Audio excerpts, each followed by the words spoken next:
Today guys, we're going to talk about one tank that you do not see on the battlefield very often, and this is the Gonzalo, because a couple of weeks ago we had a viewer coming to the stream asking multiple times what do I think about Gonzalo, what do I think about Caliban, because you know those tanks look identical basically, but the gun is very different, and I said at first I am team Gonzalo all the way, even though the Caliban, yes, it can be fun every now and then to slap someone with 800 damage in the face, but usually the gun is just way too derpy, way too trolly, the reload time is long, shell velocity is abysmal, and for me it can be fun for a battle, but not for a very long session, because it can be frustrating as well very much. And on the other hand, Gonzalo is way more consistent. Now, it is consistent, but guys, why is it consistent? Because, honestly speaking, if we look at the stats of this tank, it doesn't shine with basically anything. You know, DPM 2200 with rammer, putting ventilation over here. This is basically a placeholder. Ventilation will be replaced with hardening, for example, or turbo. But 0.40 accuracy, 3.08 second aiming time, right? You know, so far I do not see anything crazy good about that. And if we look at the tank stats as well, like the stabilization, the hidden stats, moving 0.25, tank traverse 0.25, turret traverse is absolutely amazing though, 0.08, which basically is the only thing I guess makes this tank work. You know, if you move your turret, your dispersion does not get that much bigger. And it's hard to explain, you know, because from close to mid-range, this tank is actually very reliable. Normally, I would really not like to play with a tank that has those type of gun stats, sorry. But Gonzalo simply magically works, you know? Can't explain it, and I'm not the only one. It was like multiple tens and tens of people during the stream when we were playing with this and discussing Gonzalo overall, and yeah, many are enjoying it as well. And honestly, I have to ask, why the heck does this tank work, or how the heck does it work? Because the gun stats are garbage, right? Stats are garbage. It is like 703 version 2, which gun stats are absolute garbage. 3.3 second aiming time, 0.38 dispersion, but it simply works as well, right? Because of the hidden stabilization stats. Same, I guess, with the Gonzalo. Why the heck does it work?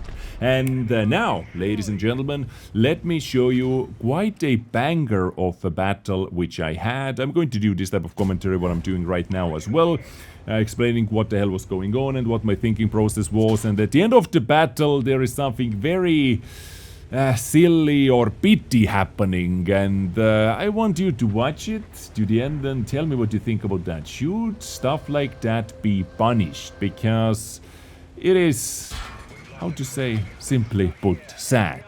I'm not going to say anything else. Enjoy the battle. Enjoy the show. So here we have this battle. As you can see, standard, ventilation, rammer and stabilizer are on. I had this stabilizer directive as well because I feel like this tank needs as much stabilization as possible.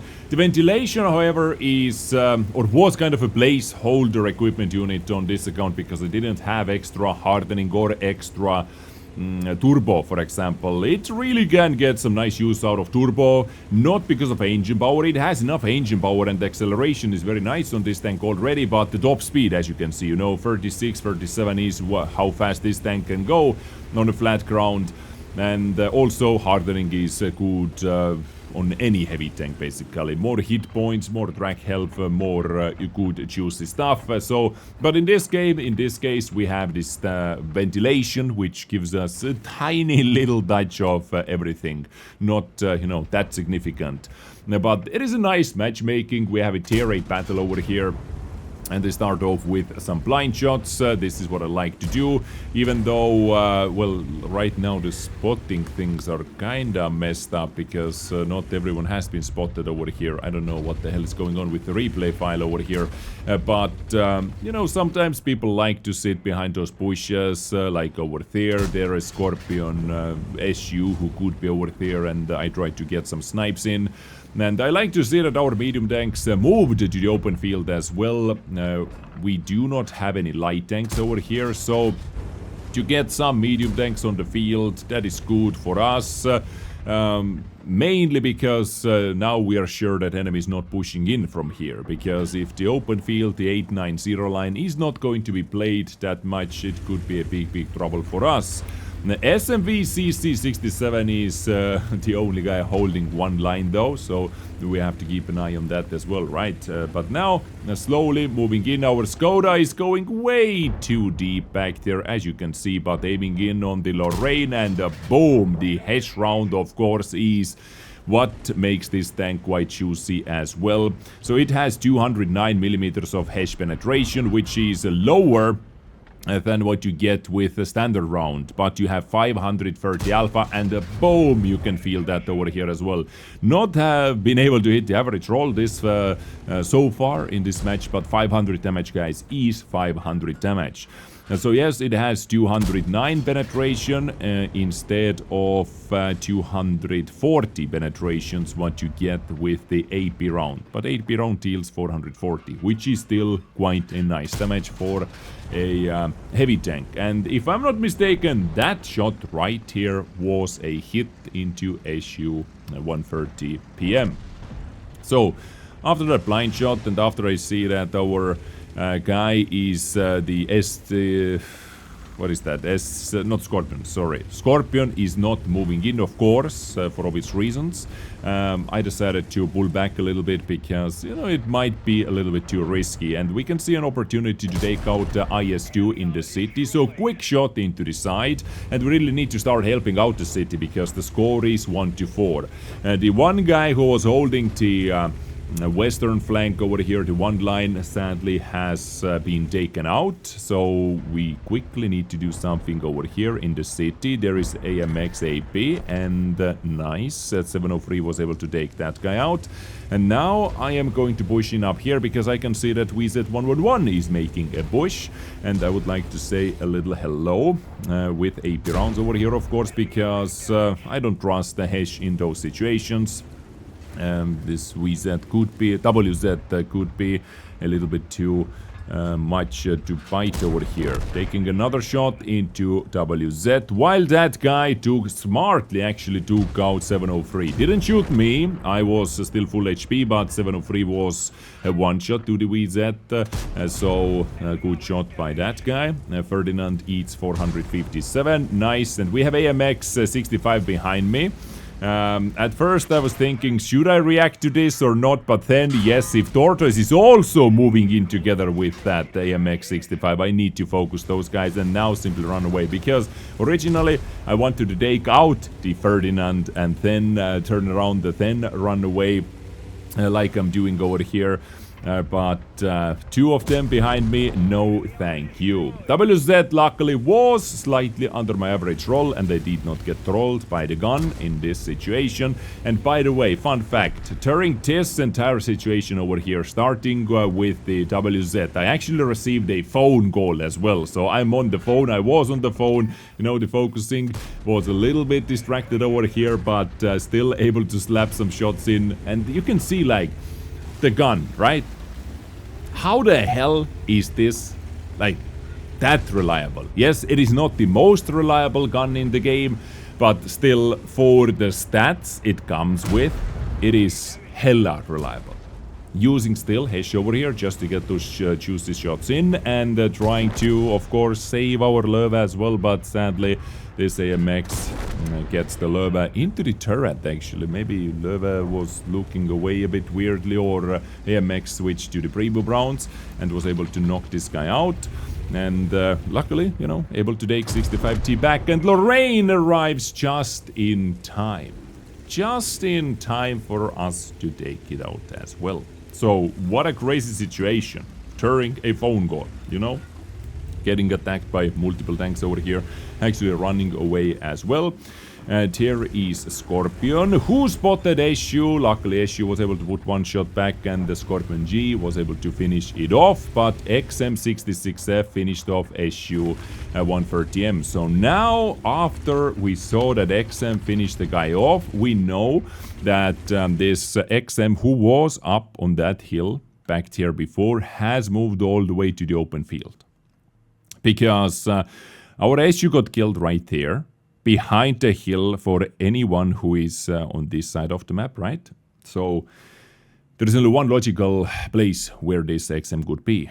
But moving on, and of course we have to keep an eye on the Type 59 as well, who was on our side of the base, and there is the Type 59 as well, and the Type 59 said they was able to spot Scorpion G, who ran away, and we, knowing the information that XM is on the open field, we knew right away that this Scorpion G is going down. I was simply hoping that hopefully that Scorpion at least is able to get the shot off into Type 59 to take that guy out, so we can have a little 2 versus or 1 versus 2 situation. But now this is even worse. Of course I have to chase this Type 59 down, and the things got even worse with me getting spotted over here.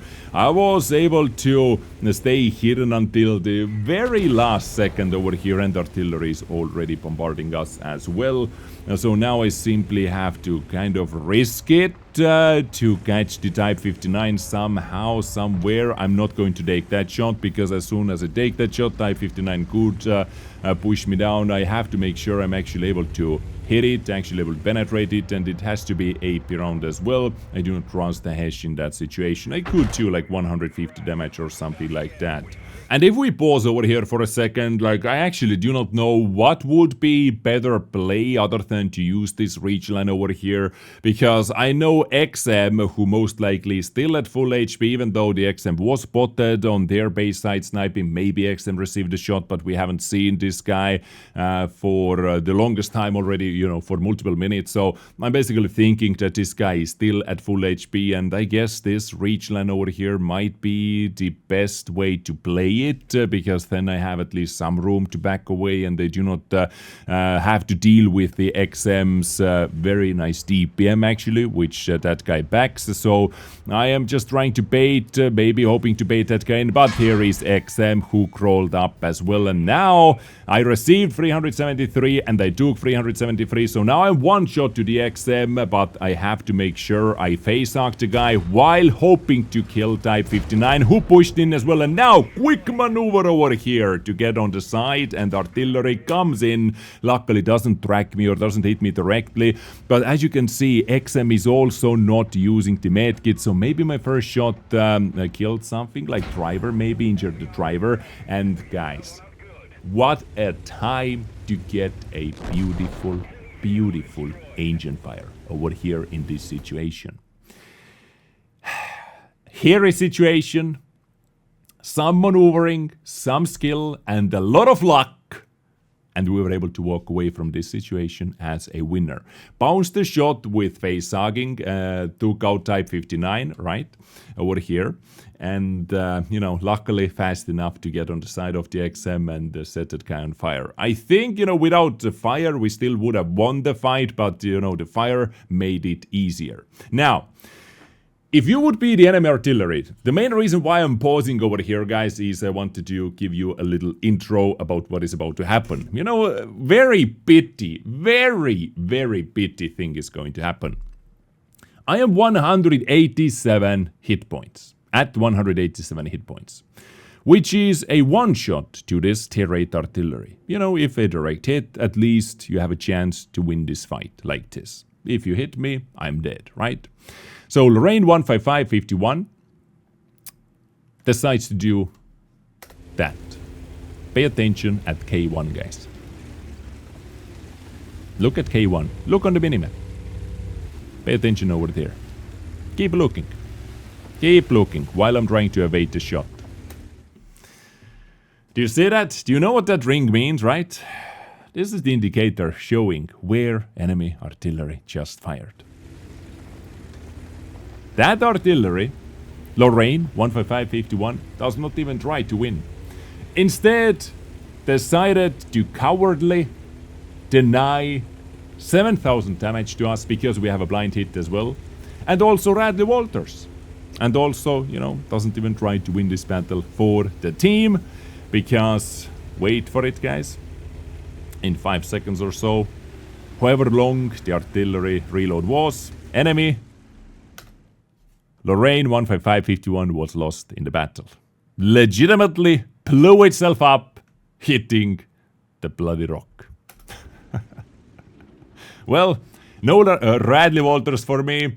No 7,000 damage for me in this battle. But still, pretty damn nice and epic battle, I would say so, with the mighty Gonzalo. So all in all, that was an ace tanker battle, high caliber and top gun, 16 shots did some damage over here, and we got the arsonist as well for destroying someone with the engine fire. 6,798 damage done, 7 kills, and still over 2,011 or over 2,000 base XP, 2,011 to be exact over here.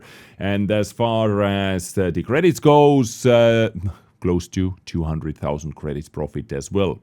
So very, very juicy battle with the almighty Gonzalo. Kinda like it and kind of falling in love with it, guys, actually, because that gun, which should be very hella derpy, just like the 703 version 2's gun, as I've said, just, you know, somehow works. It is working way better than many tanks that have better soft stats in the garage. But, you know, it is destabilization and just the weird mechanics of the gun, I guess. Ladies and gentlemen, thank you so much for tuning in today. Hopefully you enjoyed the show.